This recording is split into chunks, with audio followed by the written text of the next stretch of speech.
There's a moment that doesn't feel dramatic at all.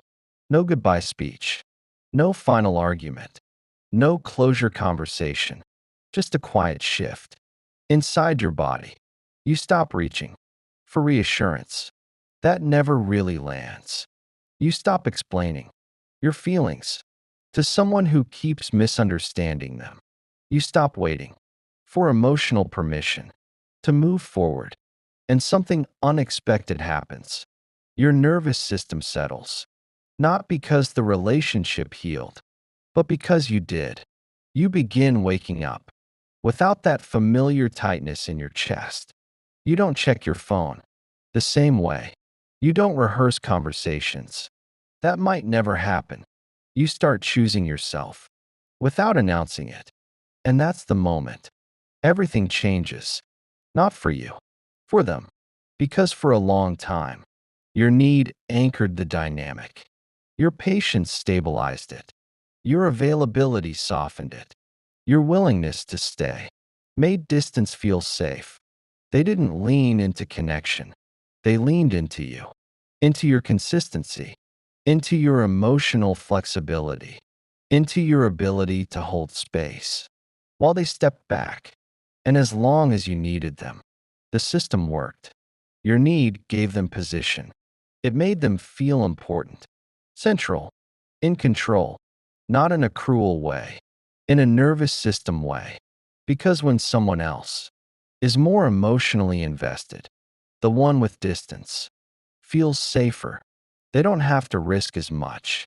They don't have to expose as much. They don't have to stay as present. So they stay comfortable. But the moment you stop needing, truly stop, not perform it, that balance disappears. You don't announce independence. You embody it. And embodiment is louder than words. You stop orienting your energy around their availability. You stop shaping your day around potential connection. You stop waiting for emotional cues.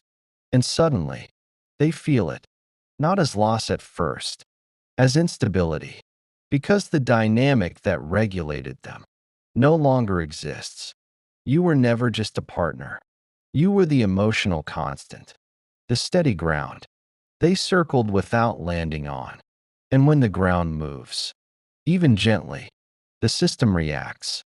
They start thinking about you at unexpected moments, not because they miss you romantically, but because something familiar is no longer there. The reassurance of being wanted without effort, the safety of being central without responsibility, the comfort of knowing someone is waiting. And now, no one is. That absence forces awareness. They begin replaying moments they once overlooked.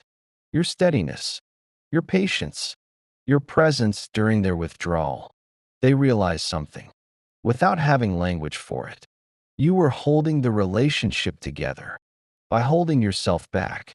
And now that you're not, the connection feels different. This is where people get confused. They think they finally realized my worth. Sometimes, yes, but more often, they're reacting to loss of regulation. Because when you stop needing, you stop stabilizing. And when you stop stabilizing, they feel their own emotional weight. That's uncomfortable. So they reach, not always clearly, not always directly.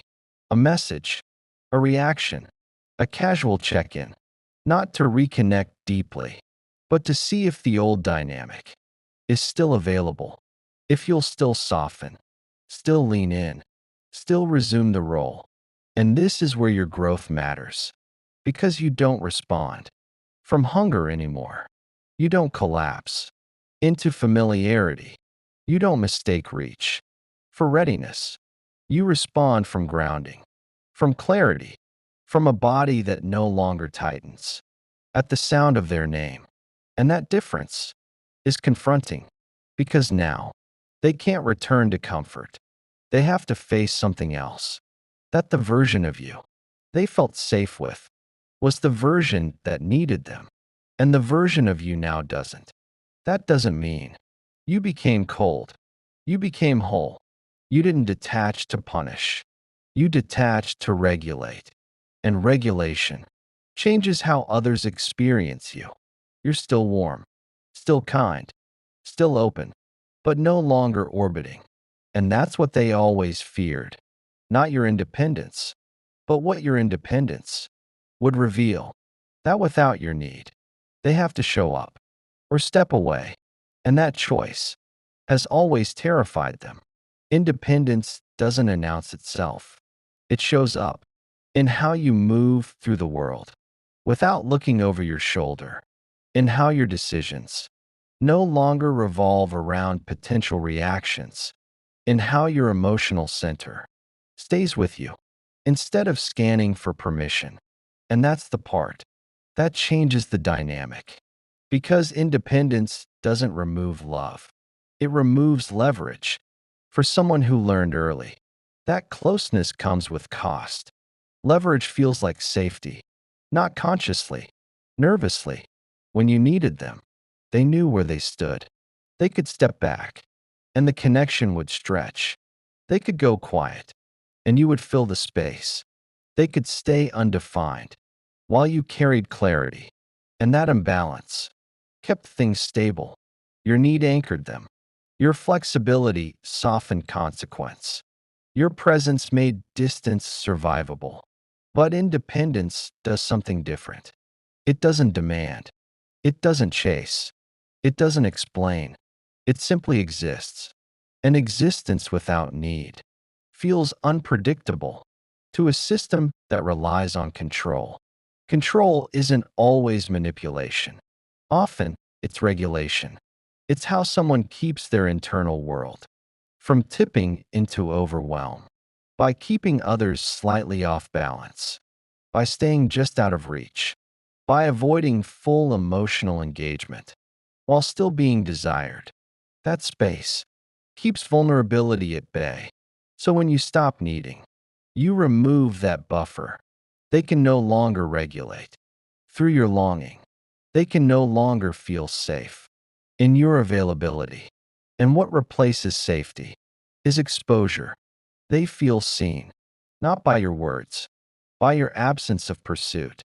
Because when you no longer need reassurance, the illusion of control dissolves. They realize they are no longer the emotional center. They are no longer being oriented around. They are simply one person, and that's unsettling. It confronts a belief they've relied on for a long time, that they are valued without having to fully show up, that they can be chosen without choosing back, that they can receive love without risking loss. Your independence quietly dismantles that belief, and suddenly, they feel something they rarely allow: insecurity, not the anxious kind, the avoidant kind, the kind that whispers, "What if I'm no longer essential? What if I miss something? What if I misjudged how safe this connection was?" And this is where people mistake the shift. They assume the reach that follows is about missing you. Sometimes it is, but often it's about losing position. Because when you stop needing, you stop reinforcing their emotional role. They can't stay undefined and still feel secure. They have to choose: re-engage with presence or accept distance with consequence. And that decision point is uncomfortable because engagement requires risk, and risk requires regulation, and regulation requires skills they may not have developed. So they hesitate, they circle, they test, they send small signals instead of clear ones. They want reassurance without surrendering control. But here's the difference now: you're no longer waiting, you're not withholding, you're simply unavailable for half connection. And that boundary, unspoken, embodied, is louder than anything you ever said. Because boundaries don't argue, they clarify. They reveal who can meet you and who cannot. And the more grounded you remain, the clearer the contrast becomes. Your energy feels different, not defensive, not distant, just settled. You don't respond from urgency. You don't fill silence. You don't chase clarity. And that steadiness exposes something critical, that the connection worked because you were compensating. And without compensation, the imbalance shows. This is where avoidance either transforms or collapses. Transformation requires awareness, the willingness to sit with discomfort, to acknowledge patterns, to learn regulation instead of retreat. Collapse happens when someone chooses distraction over growth, and both paths are out of your control. But what's no longer out of your control is your position within it. You don't chase return. You don't chase apology. You don't chase realization. Because you understand now, real connection doesn't require pursuit. It requires presence. And presence cannot be forced, only chosen. And the moment you stopped needing, you made that choice, not away from them, toward yourself.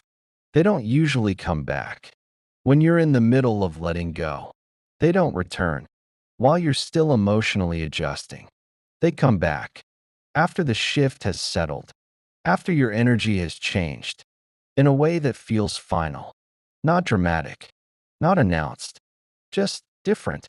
You're no longer checking, no longer wondering, no longer subtly available. And that's when the reach happens. Because by then, they've had time to feel the absence properly, not just of you, but of the role you played, the emotional constant, the steady presence that made inconsistency survivable. Without you holding that space, their inner world feels louder. There's no one smoothing transitions, no one interpreting silence, no one absorbing emotional tension. And in that quiet, they start noticing patterns, not all at once, in fragments. They remember moments they once minimized, your patience during their withdrawal, your steadiness when they went quiet, your willingness to stay engaged without pressure. Those memories surface now because the contrast is clear. What they have now doesn't feel the same, not because others are worse, but because others don't regulate them the way you did. And that's a hard truth to sit with, because regulation feels like love until it's gone. This is when the mind starts rewriting the story. They reinterpret the past through present discomfort. They realize you weren't asking for control. You were asking for connection. You weren't demanding. You were available. And availability, when it's no longer there, feels like loss. But here's the part most people misunderstand. The return is not always about readiness. Sometimes it's about relief seeking. They're trying to restore what felt safe, not necessarily build what was missing. That's why the reach can feel familiar, warm, casual, almost nostalgic. Because nostalgia is safe. It doesn't require change. It allows them to reconnect without confronting why things ended. And if you're not grounded, that pull is strong because familiarity feels like resolution. But you're different now. You don't mistake comfort for capacity. You don't confuse reach with repair. You listen beneath the words. Is there accountability, consistency, presence, or just longing? Without responsibility, this is where your clarity matters. Because returning doesn't mean transforming. Missing doesn't mean growing. And realization, without regulation, leads back to the same cycle. So you don't rush. You don't collapse into hope. You stay curious. You stay steady. And in that steadiness, something else happens. They feel the difference. They realize they can't come back to the old version of you, the one who waited, the one who softened, the one who carried the emotional load. That version is no longer available. And that realization forces a real choice. Step forward with presence or step away honestly. Both require courage, and courage is not guaranteed. But here's the truth. You hold now. Their choice is no longer your responsibility because you already made yours. You chose alignment over anticipation. You chose groundedness over longing. You chose yourself without closing your heart. And that's the version of you they feel drawn to now, not because you became distant, but because you became whole. By the time they come back, you are no longer waiting to be chosen. That's the part that changes everything. You don't feel rushed. You don't feel pulled. You don't feel the old urgency to explain yourself into being understood. Your body knows what alignment feels like now, and it doesn't argue with memory. You remember the nights.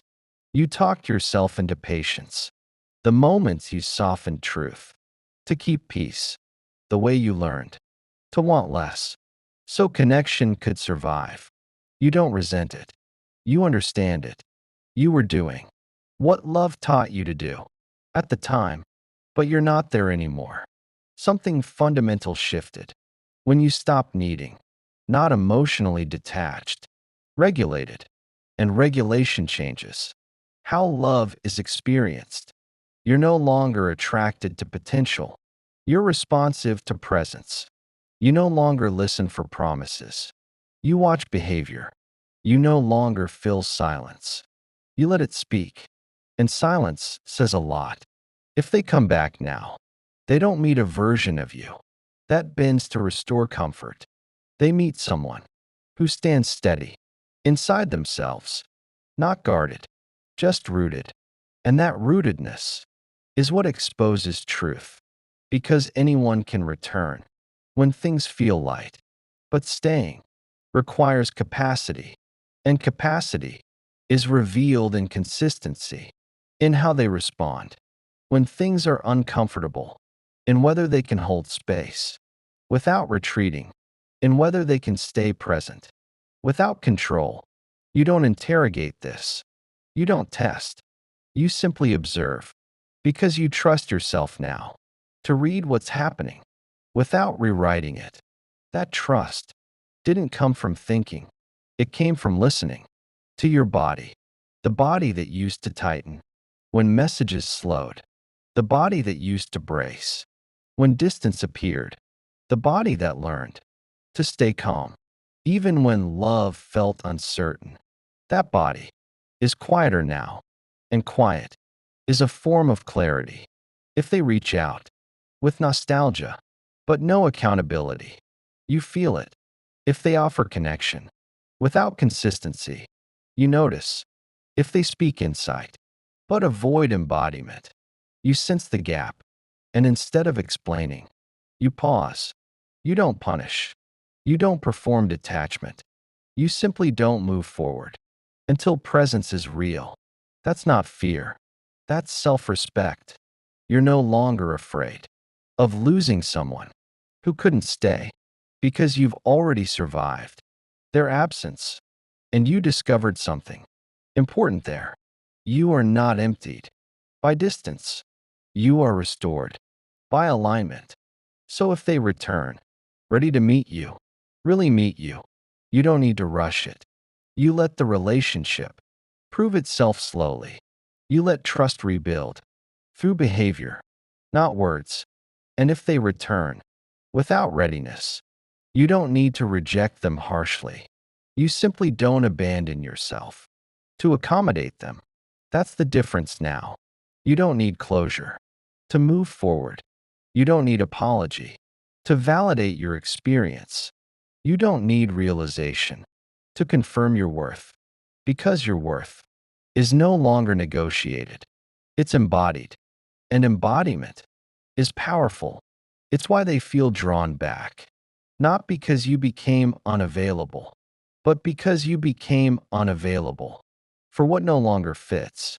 And people feel that shift instinctively. They feel when they can't access you the old way. They feel when emotional leverage is gone. They feel when they have to show up or step away. And that's why this moment isn't about them anymore. It's about you, about choosing relationships that don't require you to shrink, about choosing connection that doesn't ask you to regulate someone else's fear, about choosing love that feels calm in your nervous system. You don't romanticize distance now. You don't chase intensity. You don't confuse longing with meaning. You choose steadiness. You choose mutuality. You choose the kind of love that feels safe, even on quiet days. And if someone can meet you there fully, that's beautiful.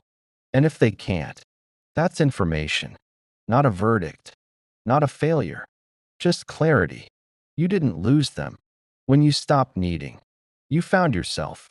And anyone who comes back now meets you as you are, not reaching, not waiting, not proving, just present. And presence is the only place real love can grow. If this landed in your body, not just your mind, take a moment, let it settle. And if you're in this season of choosing yourself without closing your heart, leave a heart in the comments. Not for validation, for recognition. You're not becoming cold, you're becoming whole. And that's the version of you that changes everything.